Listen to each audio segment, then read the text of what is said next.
Chapter 8, Part 2.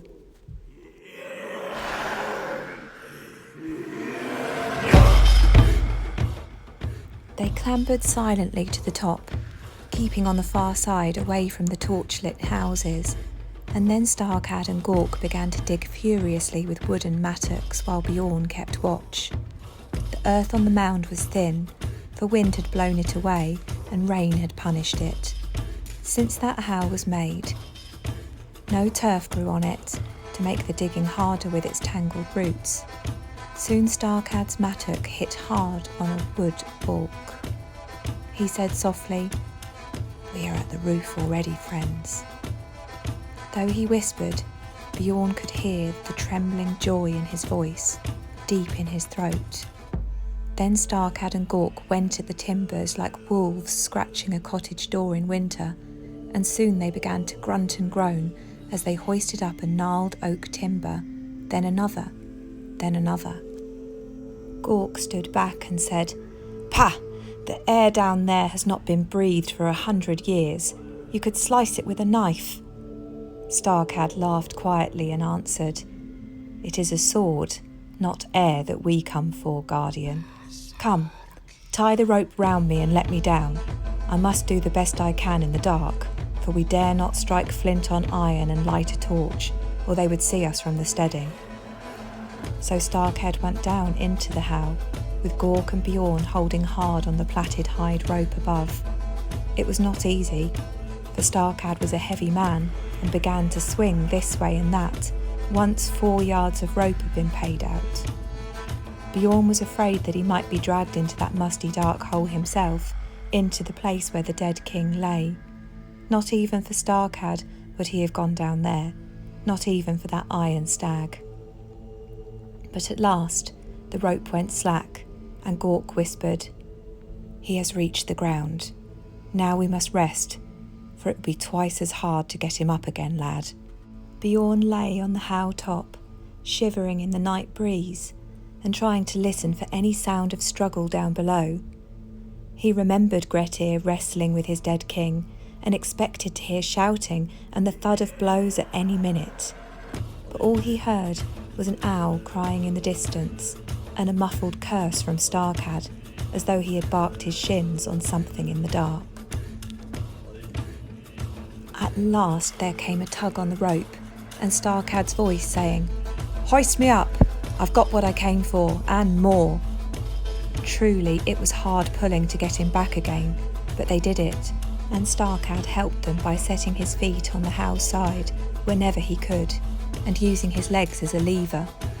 The moonlight gave them benefit once he was out, and they saw that his journey into the darkness had been repaid.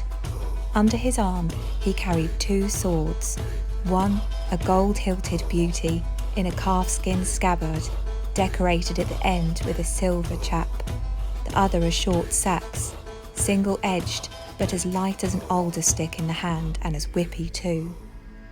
He handed this to Bjorn. "Here, lad," he said, "it is time you had a blade of your own. Do not refuse, you helped as much as any.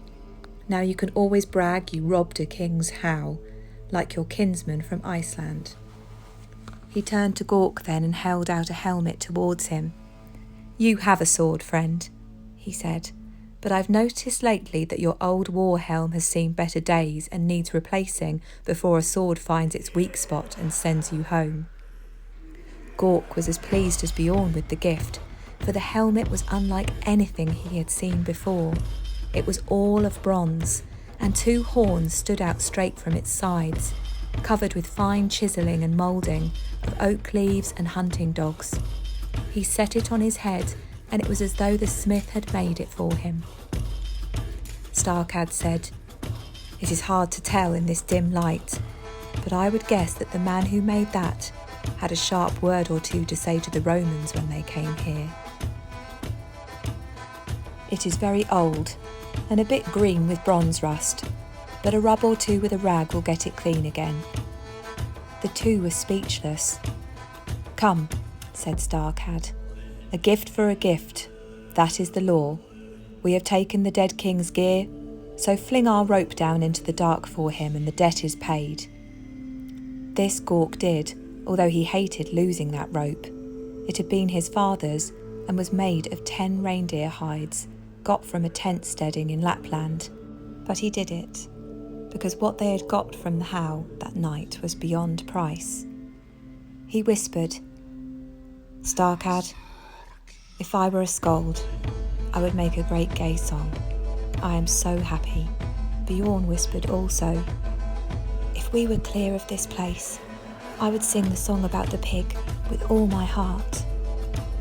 Starcad said, "Both of you can wait till we are back aboard, then I will join you in a song, and I promise you it will be such a song as no man has ever heard before. They will think we are mad, I can tell you, but little shall we care." But as the 3 of them turned to slither down the How, a harsh voice came up at them from below and said, "There is no need to whisper any more, grave thieves. You will not rouse the village, for the village is already waiting for you and has been for the past hour." They looked down, and as the moon came from behind a cloud, they saw 100 men with spears about the How, standing in silence. Starcad turned and laughed to Gork. "The Jarl was right," he said. "His mother must have been a Finland witch.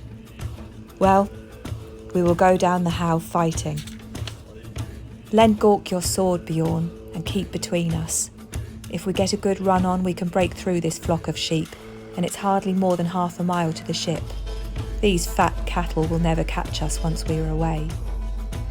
But that run was never even started, for a shower of rocks came up at them from the darkness below, tumbling them to the ground. Chapter 9, Part 1. 2 Vikings and a Log. Bjorn felt himself being carried along roughly, like a captured bear on a stick. Distantly he heard the 3 blasts on the horn, as Jarl Skallagrim had promised. Then he lost his senses again. It was dawn when he woke. He was sitting on the ground in a cleared space between the grey huts of Howstead, and his feet were lashed to a long, thick oak log. On one side of him sat Starcad, and on the other, Gork. They were both rubbing their eyes and groaning when they touched their heads where the stones had struck. But, worn as they were and weary, they were laughing. Starcad said, "We thought you would never wake, Bjorn. What a thing it is to be young and carefree." On the other side of the oak trunk, Bjorn could see the 2 swords and the horned helmet, lying together as though they were witnesses of the theft. He said, "Jarl Skallagrim will have gone with reindeer now, Starcad. What shall we do?"